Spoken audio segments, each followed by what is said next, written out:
Happy New Year to all. This is our first Sunday together in the new year. Um, there is an instinct to treat it like the first day of school with promises of good behavior, a commitment to do all my homework every day, and keep my pencil sharp. But after coming through 2023, that seems a bit trite, as well as unrealistic. 2024 will require a lot of us. We are past the time in our late stage capitalism world when we can look at a new year with hearts full of optimism and sparkles and unicorns. We know what's ahead, or at least we can make a pretty good estimate. 2024 will not require us to keep our pencil sharp or our hair combed neatly. While those are admirable attributes, what is more vital to this world is that we face it with love instead of fear and loathing. How many of us have become habituated to nightly news programs of gloom and doom? How many of us have become overwhelmed by the vastness of the world's problems? That overwhelm is a killer, for real. And it's also part of the strategy of those who would reorganize the world according to a narrow set of beliefs that benefit those who are exclusively white, straight, cisgender, affluent, Christian nationalists. That overwhelm is part of the strategy. It is not an accidental byproduct of the madness. It is intentional. And fighting that madness with anger and outrage only feeds the flames and the overwhelm. It is a real challenge not to respond to hate with more hate. When someone behaves in a way that threatens the safety and well-being of you or someone you love, it is a natural instinct to want to lash out and hurt them back, or even hurt them preemptively. Oh, no, you don't, we think. You are not going to do that, and we lash out. And Dr. King told us that such behavior will not stop the haters because hate will never be driven out by more hate. The only thing that can overcome hate is love.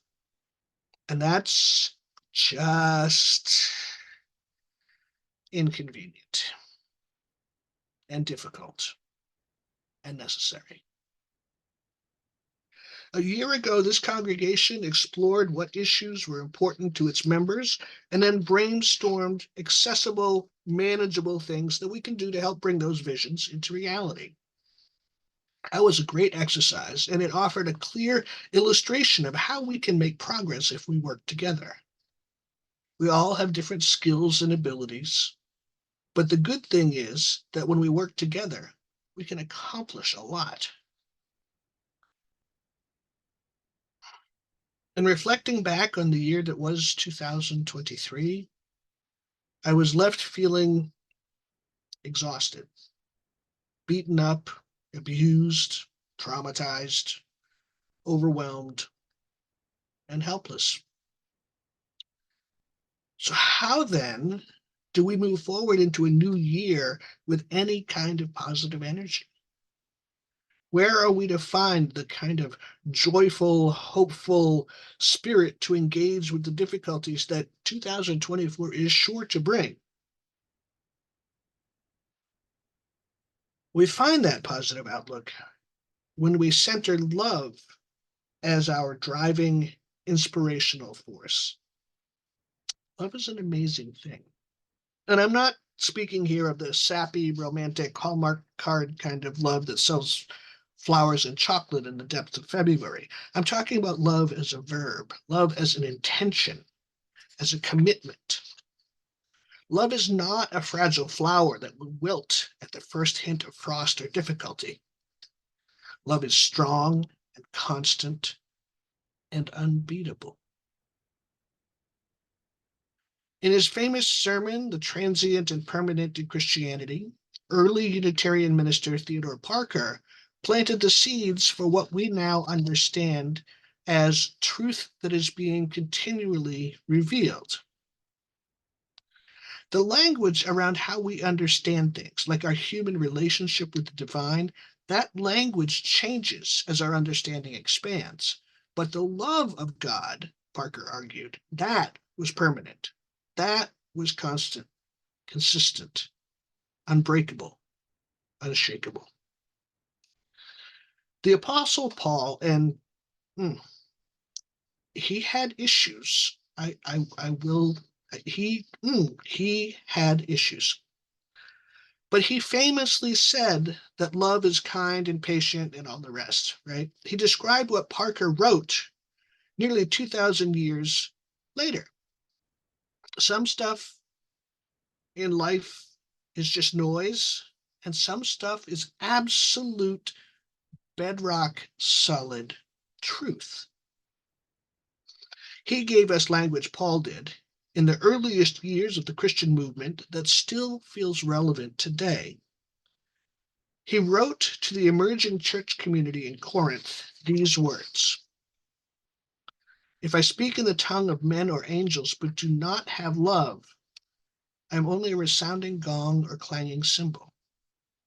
If I have the gift of prophecy and can fathom all mysteries and all knowledge, and if I have faith that can move mountains but do not have love, I am nothing.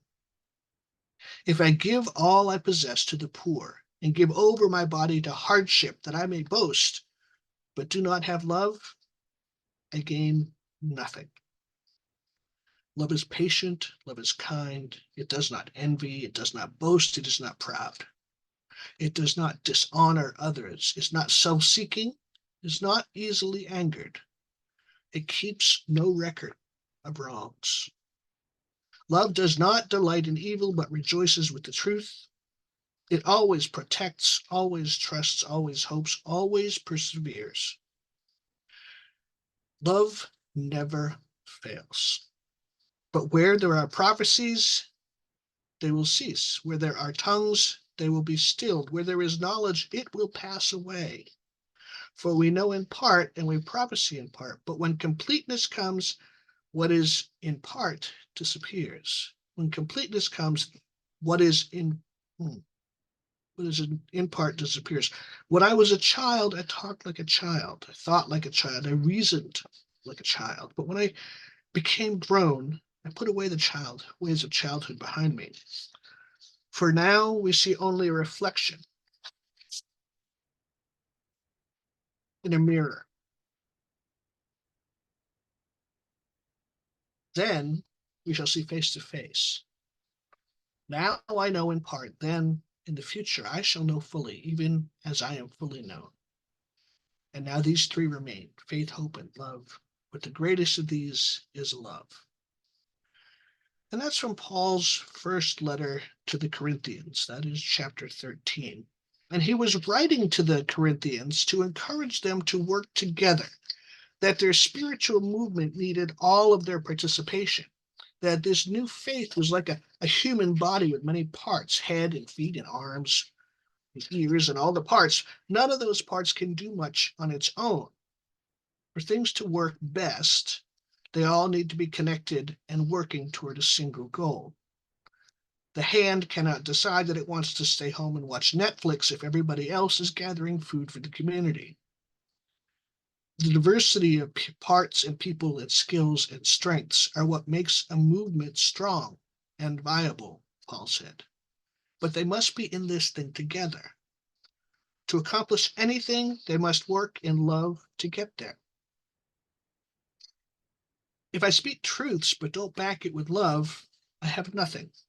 If I do good works, but do them for the accolades they bring and not out of love for my fellow human, I am but an empty shell.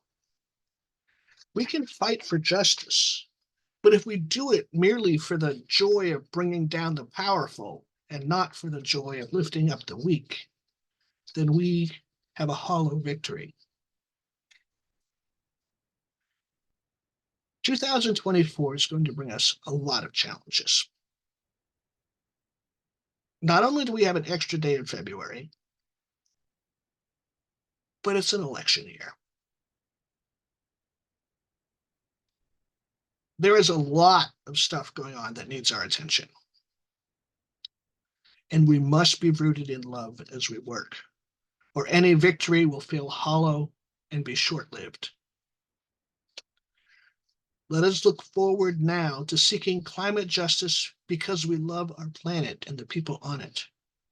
We know that those who have the least power are disproportionately affected by the catastrophic results of our changing global climate. Let us work to make life better, safe, more stable, sustainable, and secure for those who are living closest to the dangers brought by our changing climate. Let us seek political justice through love. Let our love for humanity be the thing that drives us to support voter access around the country and to support legislations and politicians that seek to lift up those who are most marginalized.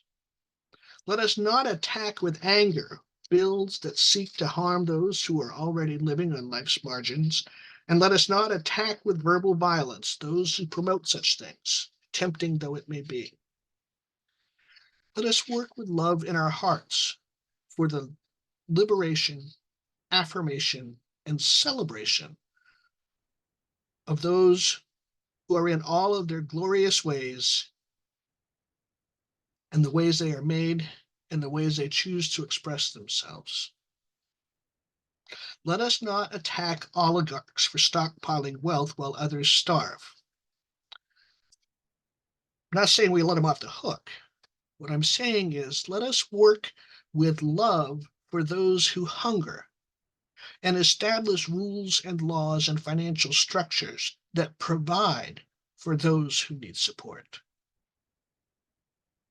And let us do it in a just and equitable way.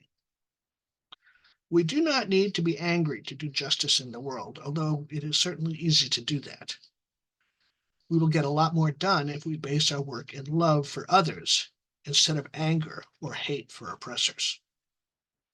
While we can acknowledge the humanity of those who behave badly, while still holding them accountable for the damage they do. That's what love-based justice work is about. It's setting clear expectations and boundaries, and then staying in relationship so that we can hold ourselves and each other to account for how we behave. This Sunday morning, I wish you the very best of the coming year. I celebrate with you the joy of making it through 2023 in whatever kind of shape you came through. I pledge to you to do my best to build all of the work that I do in love and invite you to join me on this path. You have very far to go, very far. Let us travel together in love to get there. Blessed be and amen.